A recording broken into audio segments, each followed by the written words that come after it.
Iglesia Cristiana El Camino, en la ciudad de Santa Ana, y su pastor, Sigifredo Ponce, presenta su programa, La Verdad y la Vida.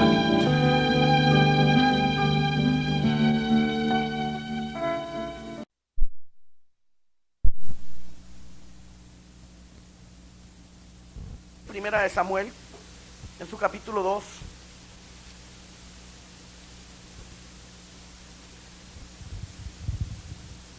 Vamos a leer unos versículos de nuestra porción bíblica.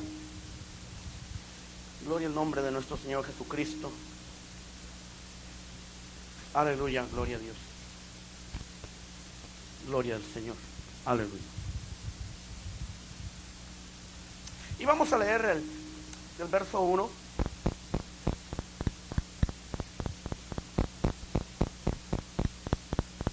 Verso 1 en adelante vamos a leer unos versos para la gloria de nuestro Dios. Y dice la escritura: y Ana oró. No dice que Ana lloró, oró de orar. Y dijo: mi corazón se regocija en Jehová, mi poder se exalta en Jehová. Mi boca se ensanchó sobre mis enemigos, por cuanto me alegré en tu salvación. No hay santo como Jehová, porque no hay ninguno fuera de ti. Y no hay refugio como el Dios nuestro. No multipliques palabras de grandeza y altanerías. Cesen las palabras arrogantes de vuestra boca, porque el Dios de todo saber es Jehová. Y a él toca el pesar las acciones. Los arcos de los fuertes fueron quebrados y los débiles se ciñeron de poder. Los saciados se alquilaron por pan, y los hambrientos dejaron de tener hambre. Hasta la estéril ha dado a luz 7 hijos. Y la que tenía muchos hijos languidece o está contenta. Jehová mata y él da vida. Él hace descender el Seol o la tumba y hace subir. Jehová empobrece y él enriquece. Abate y enaltece.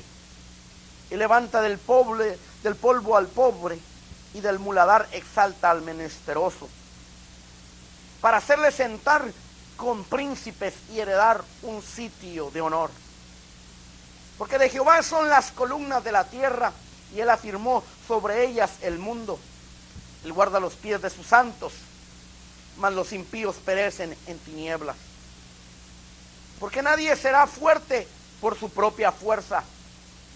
Delante de Jehová serán quebrantados sus adversarios, y sobre ellos tronará desde los cielos. Jehová juzgará los confines de la tierra, dará poder a su rey, y exaltará el poderío de su ungido. Y Elcana se volvió a su casa en Ramá, y el niño ministraba a Jehová delante del sacerdote Elí. Que el Señor añada bendición a su palabra. Bendito sea su santo nombre.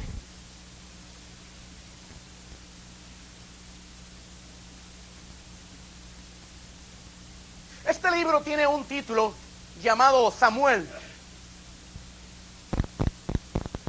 en lo cual el nombre simboliza, representa o quiere decir Dios contesta.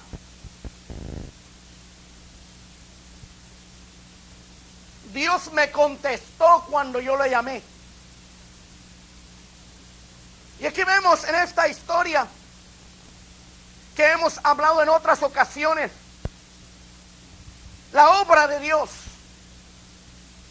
La obra de Dios en un comienzo con un pueblo, que comienza con la historia de una pareja, de un hombre llamado Elcana y una mujer llamada Ana.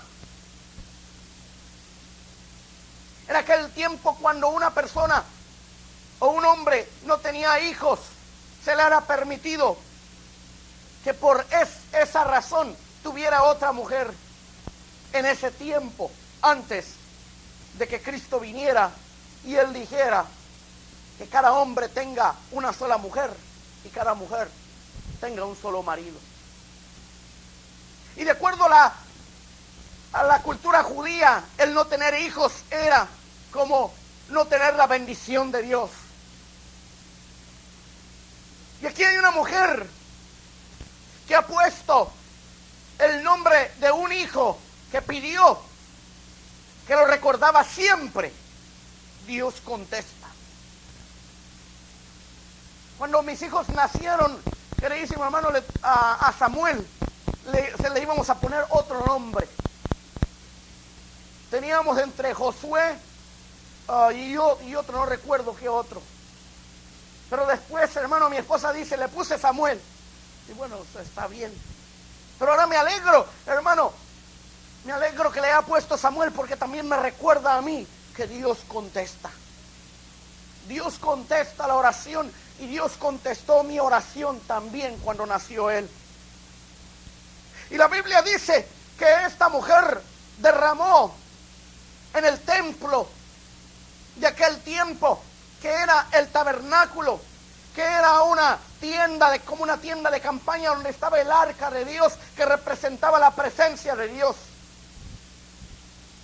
Y esta mujer llamada Ana entra a ese lugar.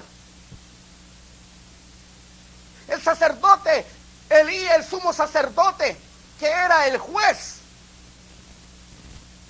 de ese lugar, el juez que nos dice la Biblia, hermano, que él juzgó por 40 años, pero que la palabra de Dios era escasa. No había palabra de Dios, ni había visión con frecuencia, nos dice la Escritura en el capítulo 3 del verso 1. Y aunque había ese juez y ese sacerdote, la palabra de Dios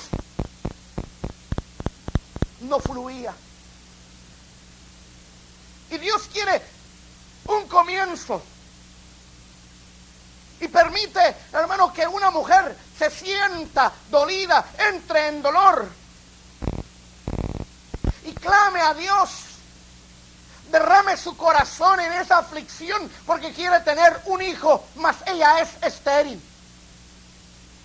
Dice la Biblia que el sacerdote Elí la miraba y creyó que era una mujer borracha. Y va con ella y le dice, digiere tu vino. Y ella le dice, Señor, no me tomes como una mujer ebria, sino lo que está pasando es que he derramado mi alma delante de Dios, porque movía la boca, pero no salía palabra. Dice la Escritura que era tanta su aflicción que ella no comía, estaba afligida. Que nos dice en el verso 7 del capítulo 1, al final, dice, lloraba y no comía. Pero una vez que ella ha derramado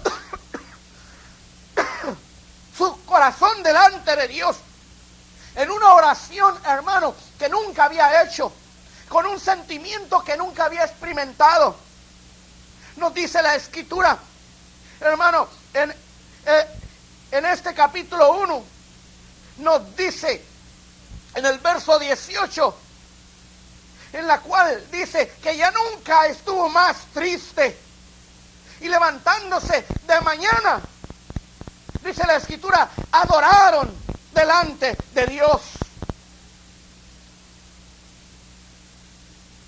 Adoraron delante de Dios. Había estado ella llorando delante de Dios, no comía, pero ahora ha orado, pero ha pasado algo dentro de ella, ha habido una paz dentro de su corazón, donde ya más no está afligida, aunque todavía no tiene lo que pide. Y aunque no tiene lo que pide, ella se mantiene, hermano, creyendo en Dios y adorando a Dios. Mire, es una de las cosas bien difíciles que hacer. Donde la gente, queridísimo hermano, el ser humano, si le da a Dios lo que pide, entonces le adora. entonces está contenta, entonces sí le canta cantos, entonces sí le adora. Pero si no le da nada, es como si Dios no mereciera que se le adorara. Pero aquí, hermano, miramos a esta mujer, queridísimo hermano, que nos dice en este capítulo 1, verso 19, que aunque todavía no recibió la petición, había una paz en su corazón. Y de mañana se levantó y adoró delante de Dios. Adoró. Buscó de Dios. No le adoró por lo que había recibido, pues todavía no recibía nada. Le adoró por lo que era para ella Dios. Es una de las cosas bien importantes, queridísimos hermanos, de poder entender verdaderamente quién es Dios y adorarle. Solamente porque Él es Dios, porque Él es nuestro creador, porque tenemos aire para respirar, porque tenemos fuerzas.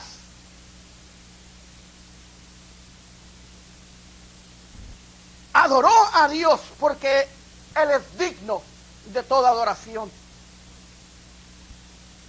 Y dice la Escritura que pasó el tiempo.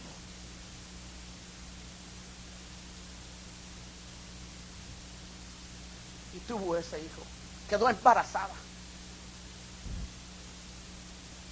Ella había hecho una oración donde se había comprometido con Dios en el verso 11 del capítulo 1. Hizo voto delante de Dios. Y le dice a Dios: Jehová de los ejércitos, si te dignares a mirar la aflicción de tu sierva, te acordares de mí, no te olvidares de tu sierva, sino que dieres a tu sierva un hijo varón.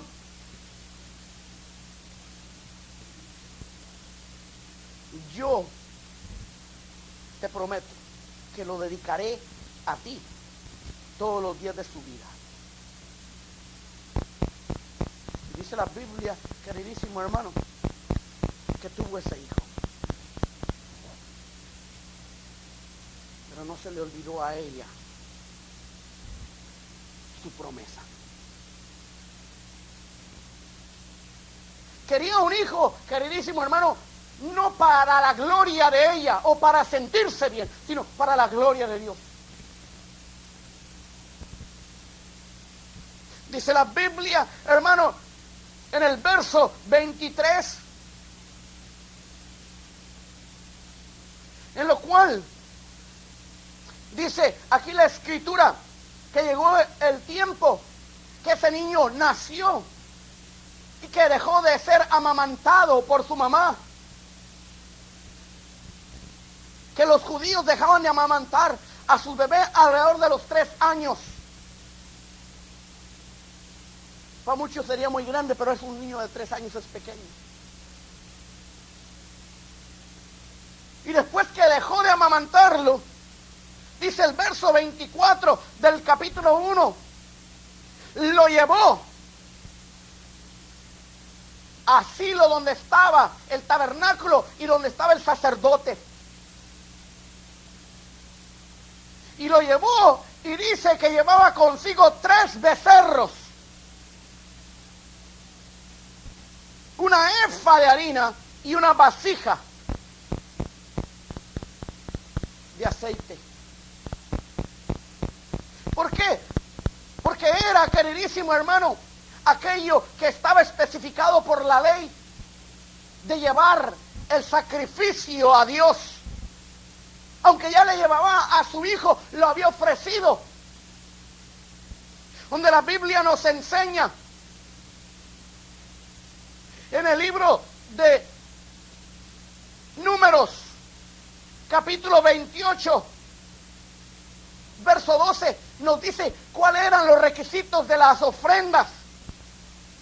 Y nos dice en el número 28, verso 12, nos dice: si llevaras un becerro, tendría que el becerro ir con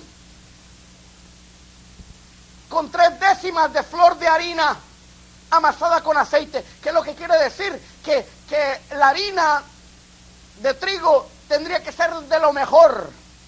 Que si lo traducimos a nuestro sistema de peso ahora, podríamos decir que eran alrededor de 6 kilos. O podrían decirse alrededor de 12 libras.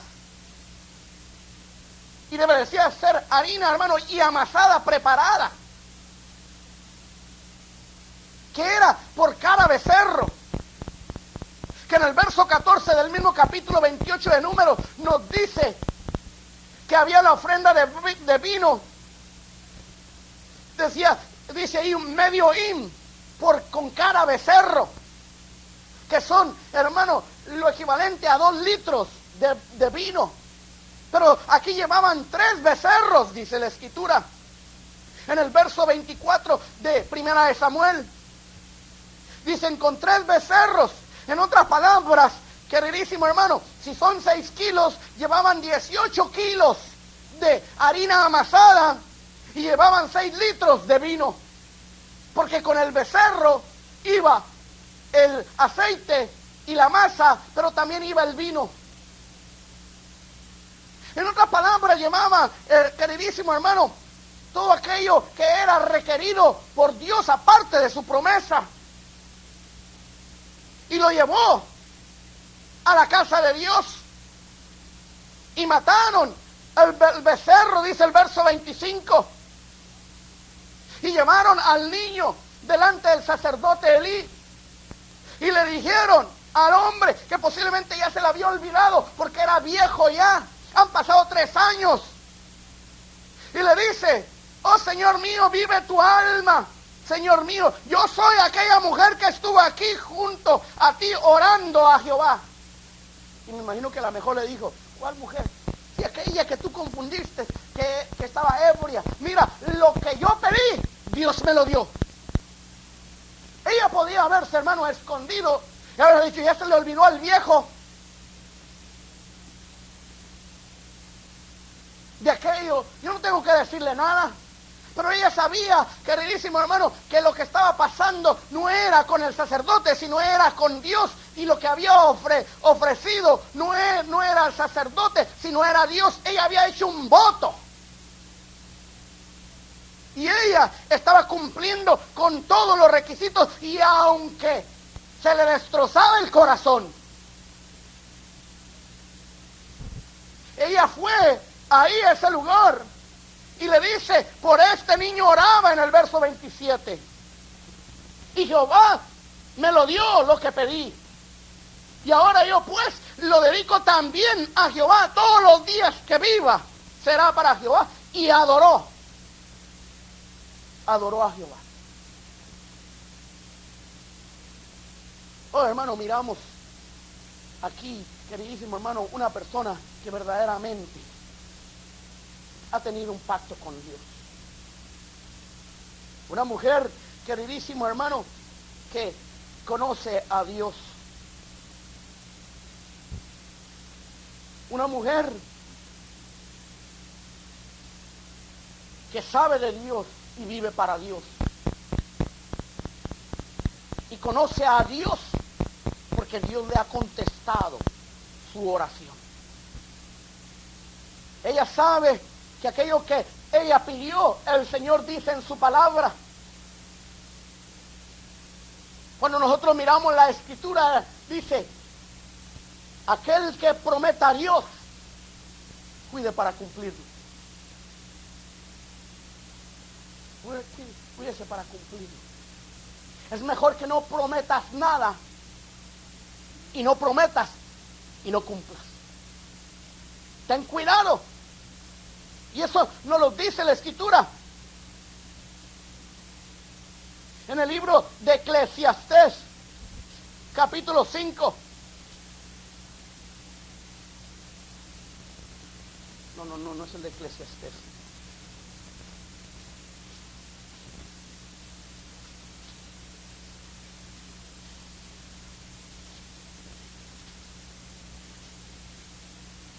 ¿Alguien sabe ese verso? Porque ya creí que lo tenía en mi mente.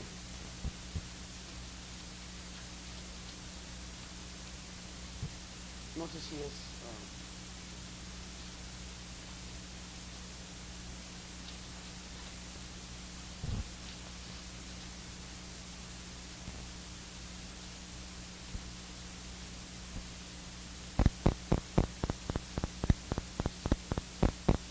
creo que es... ¿Sí es? No, yo estaba mirando otro. Eclesiastés, capítulo... Oh, sí, sí es. Dice, cuando fueres a la casa de Dios, guarda tu pie y acércate para oír más que para ofrecer sacrificio. Sacrificio de necios, porque no saben que hacen mal. No te des prisa con tu boca, ni tu corazón se apresure a proferir palabra delante de Dios, porque Dios está en el cielo y tú estás sobre la tierra. Por lo tanto, sean pocas tus palabras, porque de muchas ocupaciones viene el sueño. Dice el verso 4, y cuando haces promesa a Dios, no tardes en cumplirla, porque Él no se complace en los insensatos. Cumple lo que prometes. Mejor es que no prometas, y no que prometas y no cumplas. No dejes que tu boca te haga pecar, ni digas delante del ángel, o sea, el sacerdote está hablando aquí, que fue ignorancia, porque harás que Dios se enoja a causa de tu voz y destruya la obra de tus manos. Sino que nos damos de cuenta, queridísimo hermano, que hay una seriedad en las cosas de Dios. Hay una seriedad que esta mujer lo puso en práctica. Esto porque conoce un Dios poderoso y grande. Y Dios, hermano, se glorifica en medio de todas estas cosas. Porque Dios, hermano, quiere hacer las obras grandes y maravillosas. Aquí, hermano, esta mujer llamada Ana ofrece a su hijo, lo deja en ese lugar. Y posiblemente alguien, queridísimo hermano, diga, ¿para qué o por qué haces esas cosas? ¿Qué te pasa? ¿Qué es eso que estás haciendo? ¿Para qué lo estás dando? Estás desperdiciando aquello que Dios te dio. Pero la Biblia, queridísimo hermano, nos enseña y nos llama a nosotros dedicarnos al Señor y poder darle a nuestro Dios lo que Él se merece, porque a Dios le gustan, queridísimo hermano, las cosas que nos dan sacrificio. Hay un canto en la cual cantamos nosotros, queridísimo hermano, en la cual dice, no ofreceré a Dios un sacrificio que no me cueste. ¿Por qué? Porque tenemos a un Dios, queridísimo hermano, que su sacrificio, lo que ha dado, ha costado. Que a Dios le costó, hermano, el dolor de mandar a su hijo a este mundo. Y a su hijo le costó el dolor de hacerse hombre y pagar el precio de la salvación del hombre por el sacrificio de la cruz en él. En otras palabras, que todo lo que tenemos ahora de parte de Dios es porque fue, hermano, no por el poder de Dios, sino por el sacrificio de Jesucristo. Porque nuestra salvación está basada en el dolor y en el sacrificio de Jesucristo. La Biblia nos habla, queridísimo hermano, de este acontecimiento, porque quiere que nosotros tengamos grabados, queridísimo hermano, la relación verdadera de esta mujer para con Dios. Lo que Dios está dando, donde hay una devoción tremenda, en la cual cuando el hombre de Dios es devoto a Dios, se consagra a Dios, la gente lo critica. Como dice en el libro de Números capítulo 12, verso 3, Moisés dice, la escritura, era un hombre manso, más que todos los hombres que había en la tierra. Pero era manso antes, no, se hizo manso. Porque nosotros conocemos su historia, que era un hombre, hermano, criado en Egipto, bajo las regímenes del ejército de Egipto, donde era un guerrero, era un líder de ese pueblo, donde nosotros nos damos de cuenta, queridísimo hermano, que era un hombre que sabía de guerra, en la cual trató de defender una vez a un hebreo y mató a un judío. Él sabía todas estas cosas. Era un hombre que que sabía que tenía orden, que él tenía poder, que ordenaba. Pero aquí la Biblia nos dice, hermano, que pasó el tiempo y el hombre se hizo manso. Se hizo manso, ¿por qué? Porque dependía de Dios, dependía de su poder. Y era manso porque es lo que Dios quiere usar al hombre, que tenga mansedumbre. Pero su mansedumbre de ese Moisés, hermano, fue malinterpretada. Donde dice la Biblia que su hermana María y Aarón empezaron a criticarlo, empezaron a hablar con él, pero la ira de Dios cayó sobre su hermana y su hermano cuando ellos hablaban mal de él. Y decían, este no sabe escoger, este no sabe nada, este es un tonto porque escogió a una mujer negrita, cusita, dice la Escritura.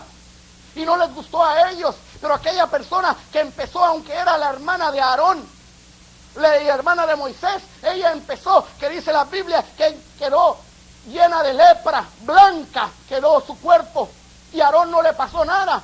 ¿Por qué? Pero con los dos estaba enojado Dios. ¿Por qué?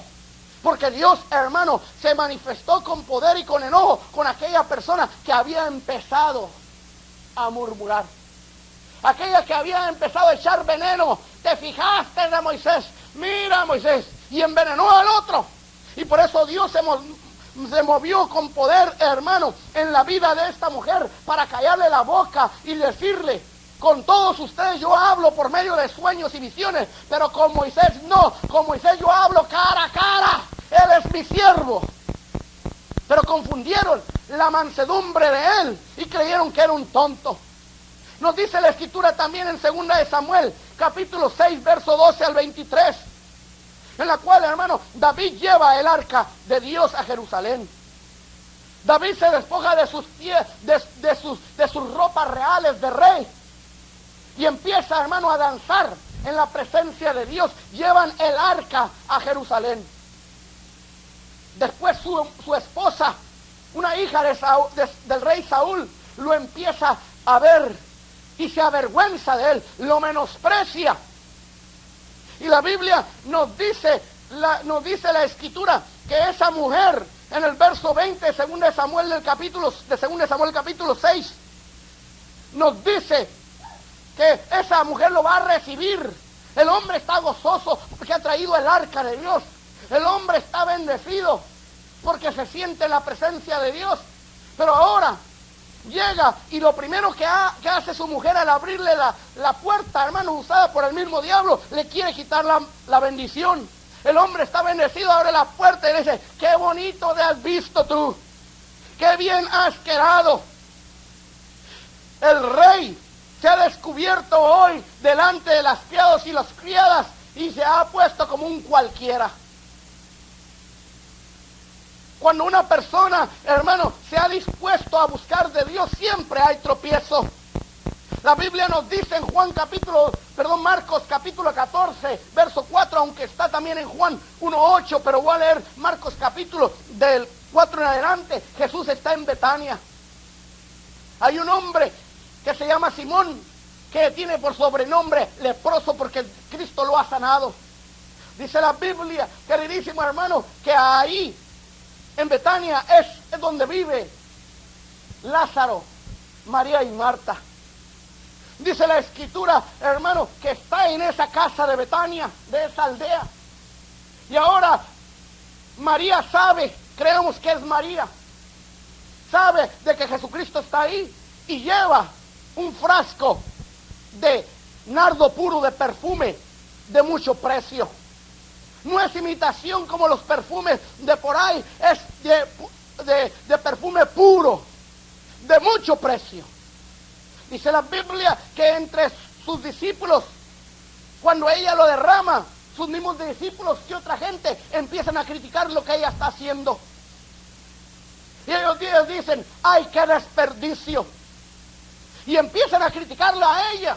Pero Jesucristo, hermano, se levanta y empieza a defenderla. Les empieza a decir en el verso 6, Jesucristo la defiende y le dice a esos que la criticaban, aquellos que decían que era un desperdicio, déjenla, ¿por qué la molestan? Buena obra ha hecho, Ustedes dicen que esto lo pueden vender por 300 denarios y darlo a los pobres. Pero yo les quiero decir que a los pobres los tendré siempre para hacer una obra, pero a mí no me tendrán todo el tiempo. En otras palabras, cuando alguien, queridísimo hermano, quiera hacer la obra de Dios o está haciendo la obra de Dios, va a haber personas, queridísimo hermano, que te critiquen, que te quieran aplastar, que te quieran estorbar y quieran pararte de la obra de Dios, de tu devoción, de tu relación con Dios, de tu agradecimiento con Dios, y te van a decir que estás haciendo un desperdicio. ¿Por qué no lo usas en otra forma? ¿Por qué no lo gozas tú mejor? Pero aquellos que han conocido a Dios, que han conocido al Señor, se han entregado como esta mujer. Si Dios le había dado a este hijo, ahora ¿para qué se lo iba a dar? Dios no lo necesitaba, pero Dios lo necesitaba. Porque Dios, hermano, quería hacer una obra. Dios no la podía hacer con los hombres que estaban ahí como sacerdotes. El pueblo estaba contaminado. Los hijos de este hombre Elí, que eran los sacerdotes, dice el verso 12 del capítulo 2, los hijos de Elí eran hombres impíos, porque no conocían a Dios. No había palabra, porque no conocían a Dios. Era tanto el pecado de ellos. Querido oyente, si desea obtener el mensaje de hoy, llámenos al área 714-997-9868. Si quiere que oremos por usted, llámenos. El área 714-997-9868.